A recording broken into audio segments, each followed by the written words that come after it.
it would seem that Marshall's is up to their shenanigans again, bringing out just the darn cutest drying mats for Halloween and fall.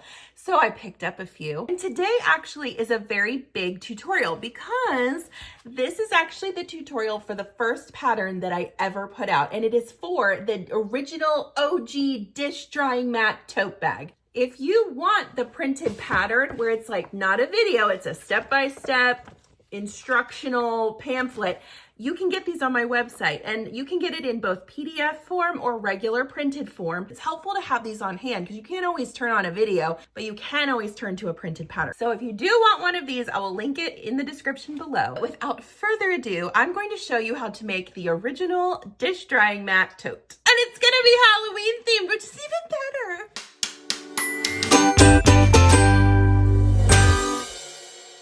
For today's spooky ooky bag, I'm gonna do the cute pumpkins. But if you like the other one, just stick around for a while because more than likely I'll make that too.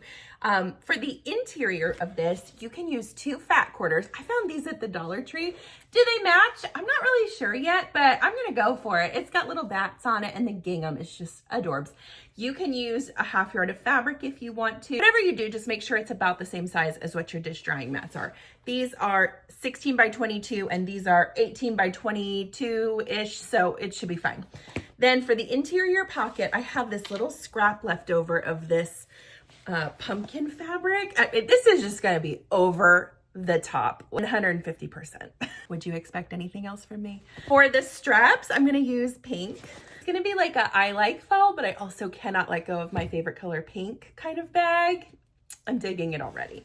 First things first, unwrap your dish drying mats and iron out all of your fabrics. Get everything nice and flat. And then I'll meet you back here and show you the first step in making this super cute bag. It is a really simple bag. It's good for people who are just getting into sewing and feeling a little bit adventurous. The first step to bag success, I was just ironing these and they smelled like maple syrup and I don't know why.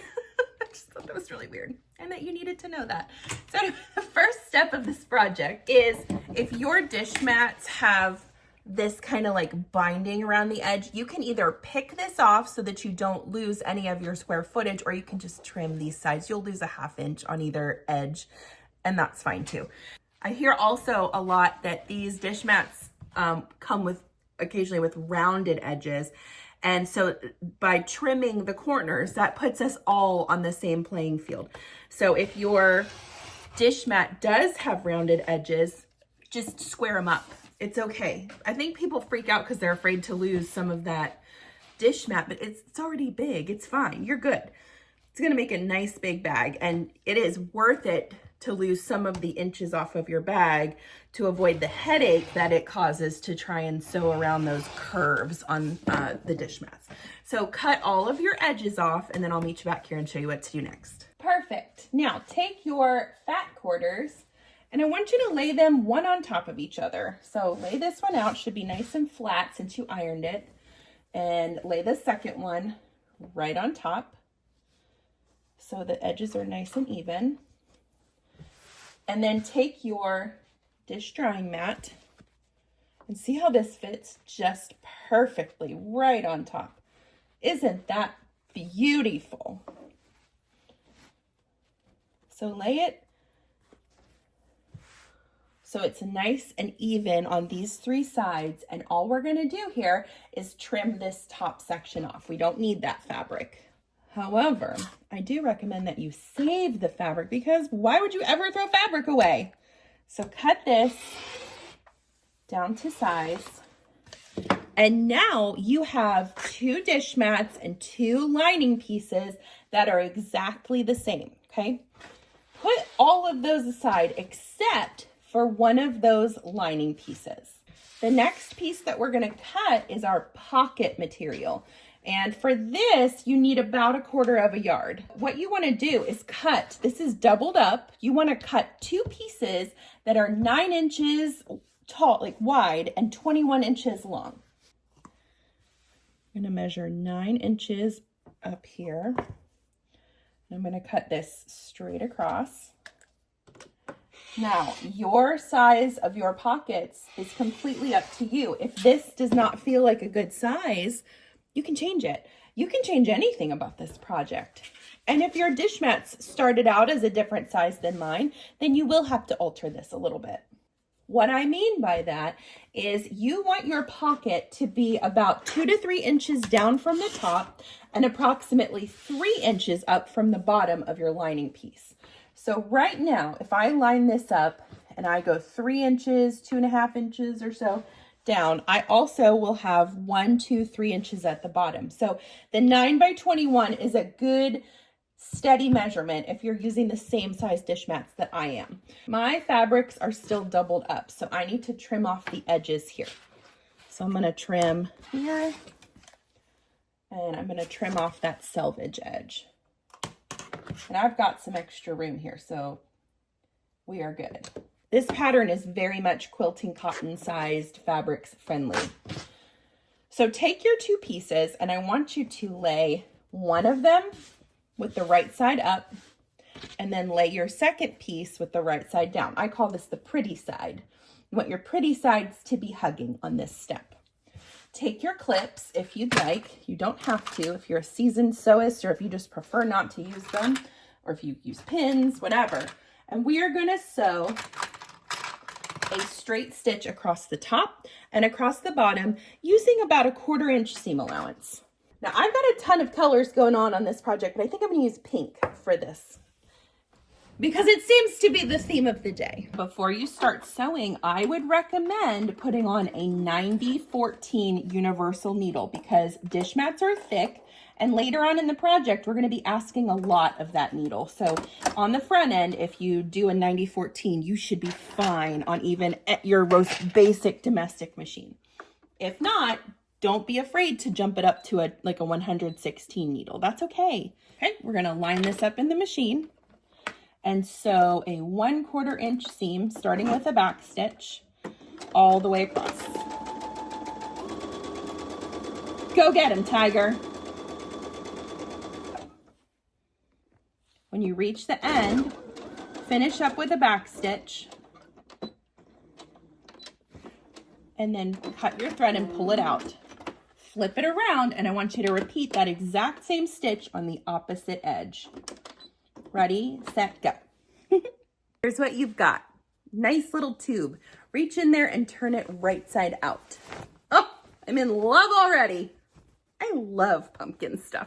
My husband counts the pumpkins every year in our house, and then has this running joke with his guy friends of whose wives have the most pumpkins in their house. Shocker. All right, take this to your ironing board and press it flat on those seams. So you're gonna kind of roll the seam out so that you can see the actual seam. You don't want it to be all wiggly wonky because then your pocket won't be straight. Say, let's go press this. So I'm just rolling my fabric out gently with my fingers and pressing it all the way across. The flatter, the better. Flip it over, repeat that on the opposite side. Give the whole thing a good press, and then we're going to go top stitch it.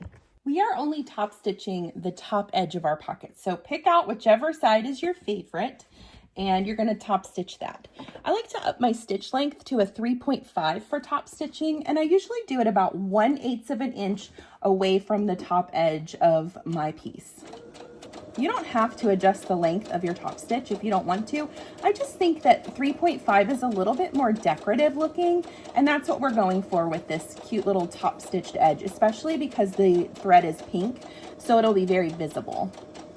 Again, if that stresses you out and it's one more thing that you just don't want to have to try and remember, just leave your stitch length the way it is. It's fine. Oh, the pink! I can't, it's too cute. Okay.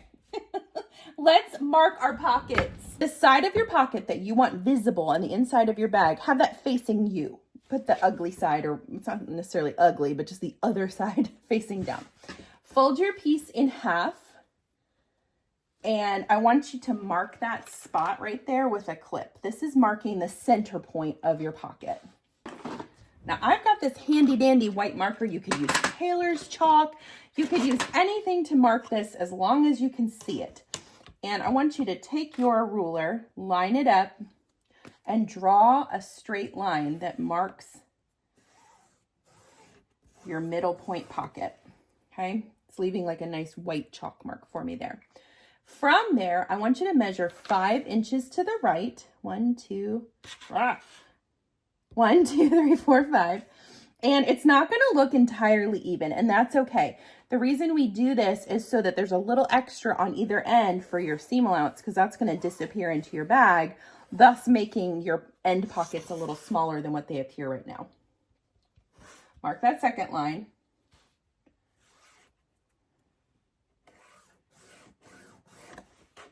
Super.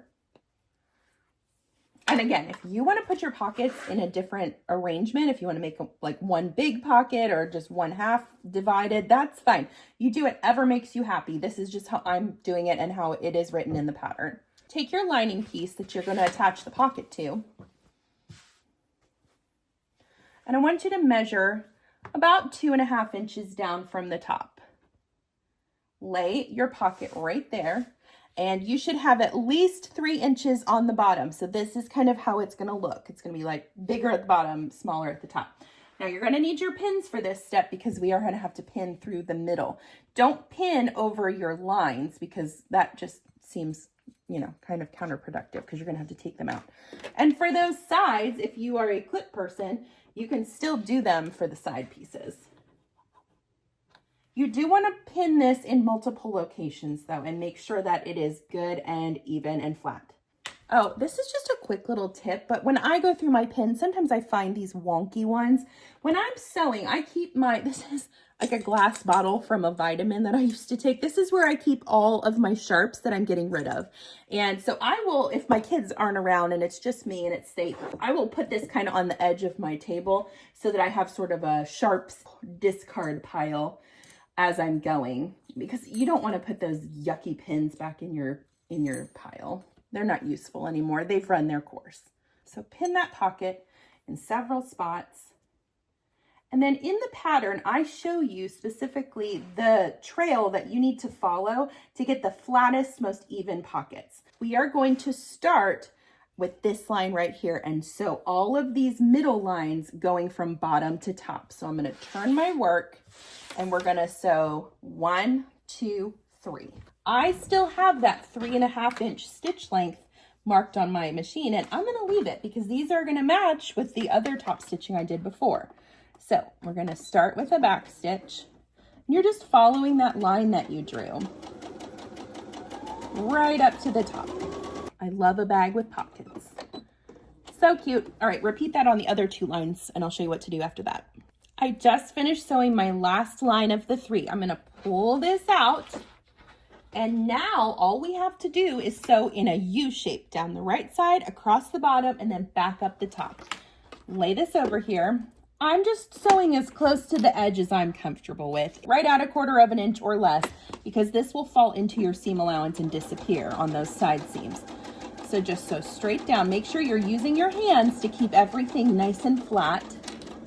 And make sure you're also going through both layers of fabric. Now, when you get to this bottom stitch, I want you to stop about 1/8 inch from the edge. Lift your presser foot and turn the work the way that you're wanting to go. Lower the presser foot, and at 1/8 inch away, we're just going to sew straight across. This will be visible, sort of. Remember, this is the interior pocket of your bag. So if this is not perfect, it's gonna be fine, I promise. Life goes on. If you're a new sewist, I want you to focus more on just trying to get the project done rather than trying to make it picture perfect.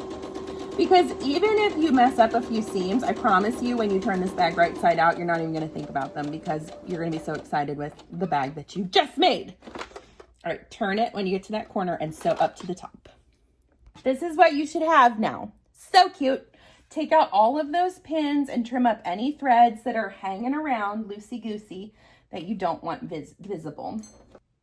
Great. You want pockets on the opposite side. You want pockets on both sides of the interior of your bag. Repeat this whole process one more time on the other lining piece. I'm just going to do the one for this project. It's time to cut our handles. Lay your dish drying mat right in front of you. Fold it in half at the top and mark that center point. Okay, this is sort of like a compass of how we're going to put our handles on. It gives us a starting off point. I am using 1.5-inch nylon webbing for this. There are a million types of webbing that you can find. I got this on Amazon. You can find it at Hobby Lobby. Any craft store carries it. 1.5 inches is my favorite for handles on a bag, but you may prefer 1. You may prefer 2-inch. You can do whatever you want. That's the beauty of sewing. It's all up to you. So what we're going to do is measure out how long we want this to be.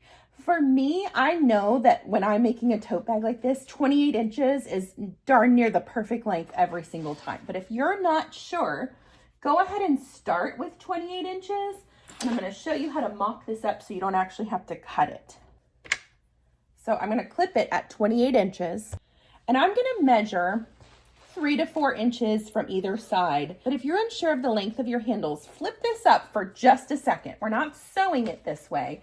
But I want you to mark it 1, 2, 3. Let's see, we've got 3 inches going this way. Go ahead and clip it. And then 3 inches to this side where your clip is that marks 28 inches.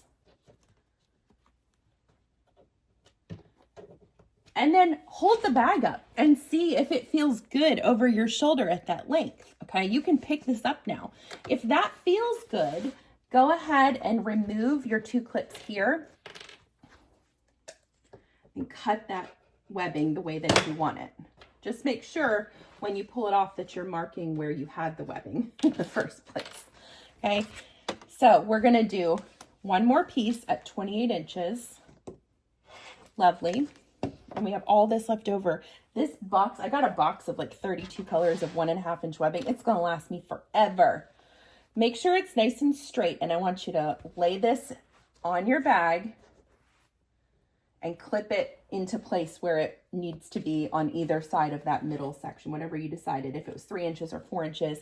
And then I want you to repeat that on your opposite side of your bag. And the quick and easy way to do this is to just lay it on top. Make sure you're even Steven here. Flatten it out and align it with the ones that you already have clipped.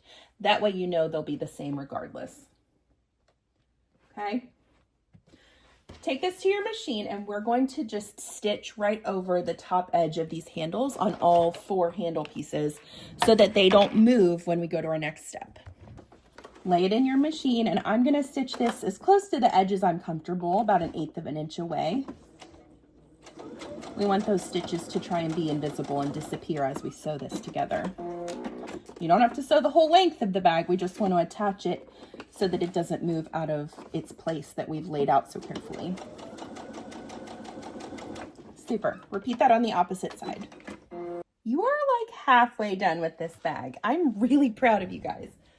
Take your lining piece, it can be either one, and lay one of your main pieces face up. Lay your lining piece face down and match the top raw edges and clip them right across the top.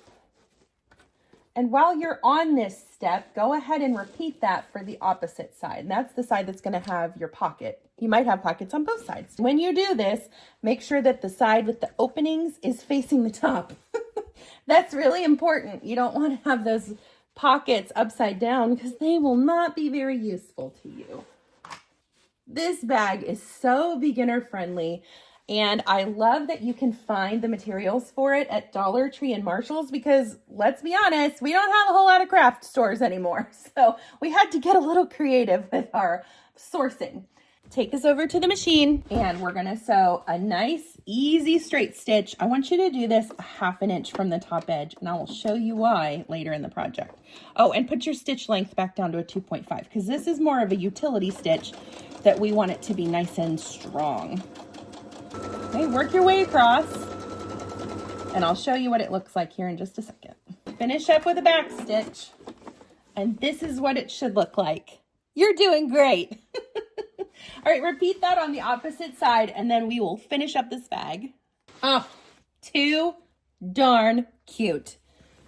I'm telling you, orange and pink, y'all, it's the best color combination there ever was in the whole world. So the next step is we want to box these corners. To do that, we're going to cut out a square from each corner. For this project, I think I'm going to do 2.5 inches. You can do 3 inches. You could do 1 inch. The bigger you make your square, the more squat your bag will be and the more real estate you'll have in the bottom. Now, if you're brand new to sewing, using a rotary cutter on these edges might freak you out, and that is completely understandable. So instead, if you want to mark these this way, go to 2.5 inches on your grid and just draw those lines. And then you can just cut them out with your super awesome scissors.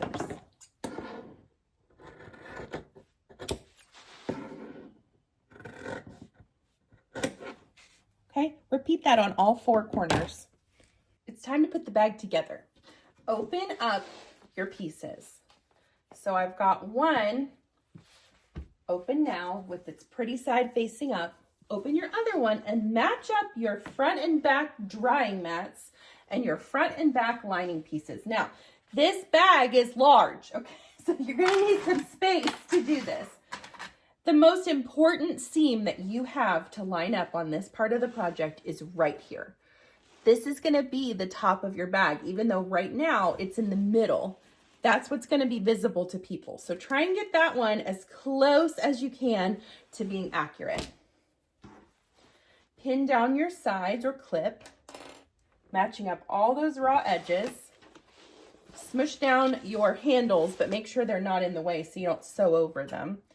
Clip the bottom. This is the bottom of the outside of your bag. Repeat the match-up situation on this side. Lovely. And then when it comes to your lining piece, we're not going to sew the whole thing across. We're going to leave an opening in it. And the reason for that is to turn the bag right side out when we're done sewing it. So match up those bottom edges and clip in about 2 to 3 inches, leaving a good 8 to 10 inches space. Okay, so if you're new to sewing and you need to mark that like you're only sewing on these spots, that's fine. Better safe than sorry. Let's go to the machine. This is when I start getting really excited to see the bag. Let's conquer one of those sides first. This is when you're going to be glad that you put on that 90-14 needle. Go ahead and lay it under 1/2 inch seam allowance. Start with a back stitch and sew down. Now start on the thick part of your dish mats first because it's sort of like going downhill. You're going to work your way through the hard part and then you'll be in the easy zone when you get to the lining. Take your time on this step. Use your hands to flatten everything out nice and straight. And it's okay to stop every few inches and just realign everything. It's not a race. It's a marathon. Make sure those are matched up as well as you can, right there in that center seam. And hold it down with your finger if you need to. Okay, you're coming off now onto the lining piece, so it should be smooth sailing. Back stitch at the end. Let's repeat that on this opposite side, and then I'll show you the next sewing spot. Super, my 2 sides are sewn. Let's tackle that lining piece, okay? We're just sewing 2 to 3 inches on either end. Line it up under your machine. 1/2 inch seam allowance. Definitely use back stitches here at the beginning and the end, because we are going to pull the whole bag through this hole. We want those stitches to be reinforced. Pick it up and out. Realign everything so it's nice and even, and then on the opposite side, sew about 3 inches. You're doing great. All right, cut the thread, pull it out. Last section is this nice thick dish drying mat spot, but it's nothing new. You've done this before on the sides. You can handle this. And listen, if you get to a part where your machine is just struggling to get through, it's okay to hand crank a few stitches just to get over a tough spot. Back stitch at the end, cut your thread and pull it out. We got to finish up these boxed corners now. So we've got the box right here. I want you to pull like this so your bag looks like it's talking, and match up those seams right there. And if you want to nest these, one going left, one going right, that's fine. That'll help them lay nice and evenly. Smush your bag down. You be the boss of it. Don't let it boss you around. Back stitch, you're doing a 1/2 inch across this boxed corner. And so all the way across. This is right here is going to be the part where you're going to break a needle if you're going to break a needle. I've seen it a lot of times, and it's mostly because A, they're going too fast, and B, they don't have the right size needle on their machine. 90-14 or higher. I can't say it enough. Okay, repeat those boxed corners on the other side of your dish drying mat and then on the lining pieces. And then it's time to turn this bag right side out, baby. I'm excited. It is not yet September here. This video won't post until probably mid-September or the end of September. But it's August here, and I went out this morning and it was 50 degrees. I had to wear a sweatshirt and it made my day. I love the fall. I love anything fall-y. I've already got my fall decorations up. I started burning a fall candle last night, and I always tell my husband, I love our fall house. I love our house all year round, but I especially love our fall house. And I think my kids are like learning to appreciate it. They get excited now when we get the decorations out. They want to help. It is so much fun to celebrate fall in our home. Our house will now be decorated from now until January because we go straight from fall to putting up our Christmas decor. So we won't have like a normal blank canvas of our house until January. And I'll tell you what, as much as I love the holidays, by January I am ready for a like clean, fresh start. Isn't that crazy? Is anyone else like that? I love my Christmas decorations, but I'm one of those creeps that pulls them down like 2 days after Christmas because I'm like, it's time for the new year, fresh start. Am I crazy? Probably. I think we already established that. Let's turn this bag right side out. Time to reach in through that lining. I try and grab one of the corners and start working that through first and just go slow on this step. And remember, this is beginner friendly, you guys. If you have like barely been sewing, I can promise you, I have seen pictures from people who have the exact same story as you who said, I did not think that I could handle making this bag. And then they did it and they sent me pictures and they're so proud of themselves and I'm so proud of them. It's just magical. So don't be discouraged. This video is meant to help you if you do buy the pattern, to give you a step-by-step as you're reading the directions to sort of see what that looks like, because I don't want you to ever feel stressed out when you're sewing. I want it to be a happy time. So the last thing, this gingham is so cute. I'm not showing you the bag yet because I need to sew up the bottom. So reach in there and push your corners out of your lining pieces. Make sure you have those nice and arrow straight if you can. And then for that piece where you opened the lining to pull it through, I want you to pull it taut and just start tucking those seam allowances in. If you want to use clips to secure it, that's fine.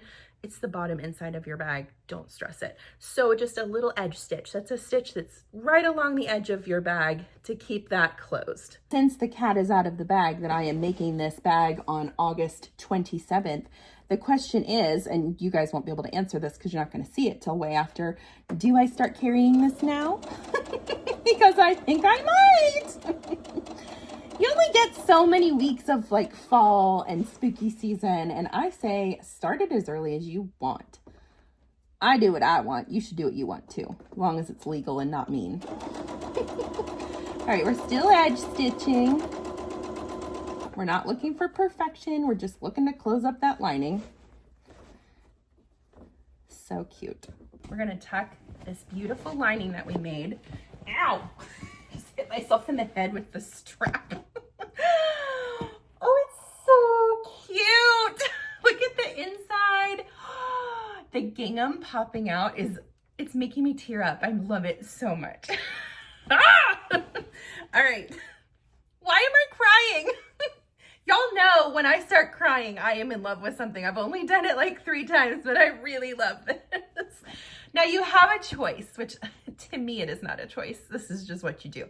You could fold this down and like just top stitch it where there's nothing popping out of the bag. But why would you when the dish mat is trying to push that little 1/2 inch seam allowance of color pop out? And that's how it should be done. So that's what we're gonna do. Now, when you get to these little strap pieces, I would suggest flipping them up, and I'll show you that here in a second.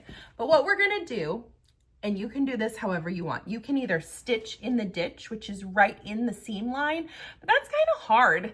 If you wanna just do it like 1/8 of an inch above, it'd be like an extra line of cute stitches in pink. So that's what I'm gonna do, and we'll see how it turns out. Let's try it. I genuinely don't understand why everybody doesn't sew, because the amount of joy that I'm getting right now from just looking at this bag is enough to keep me going for weeks. I love it. So I took the arm off. It's going to help me turn this around through my machine a little bit easier. And we're going to line it up under. Try and keep your sticky outy part to about 1/2 of an inch. And I'm actually going to move my needle position so that makes it a little, I'm going to left justify it. So that way I'm lining it up directly with the edge of my presser foot. And that's just an easier way for me to follow along with a nice straight line. Go ahead and start sewing. As you go, you're going to be pushing that lining down so that it doesn't end up bunched up under your bag. When you get to those handles, you can either leave them down, or if you flip it up and sew over it, it can help keep that handle from flipping down. It'll kind of hold it up for you a little better. So I'm going to flatten this as best I can. Just keep working your way around the top of the bag. So I'm going to do that, and then I'm going to show you this whole thing in its finished, beautiful entirety. See you in a minute. Okay, well, that turned out way cuter than I anticipated, and now I have to go lay down because it's just so precious. You did it, you guys. If you are with me right now, I'm so proud of you. I mean that. This is not the easiest thing in the whole world, and yet it's not the hardest either. I promise you, if you follow the steps and just take your time, you can make one of these too. So go to Marshall's, go to TJ Maxx, go to Dollar Tree, find you a cute seasonal dish mat, and make one of these bags. Right now. Here's the pattern. If you want to pick it up on my website, this is available in both a PDF download or a paper copy. This video tutorial is really just meant to help you as you follow the paper pattern. And it's nice to have the paper pattern because then you can refer to it without having to come back to my video every time. I'll put a link for both formats of this pattern in the description. Please make one of these bags and then send me pictures. It's so cute. You've got your beautiful pockets on the inside, nice deep pockets too that can hold lots of stuff. I think I'm going to use this one to carry my cross-stitch projects in as I'm following my kids around from sporting event to sporting event, because that's the life of a mom. Thank you so much for following along today. I'm Chelsea with She's Sew Seams. Make sure to subscribe to stay up to date on all of my upcoming content. Thank you again for your support, and happy sewing.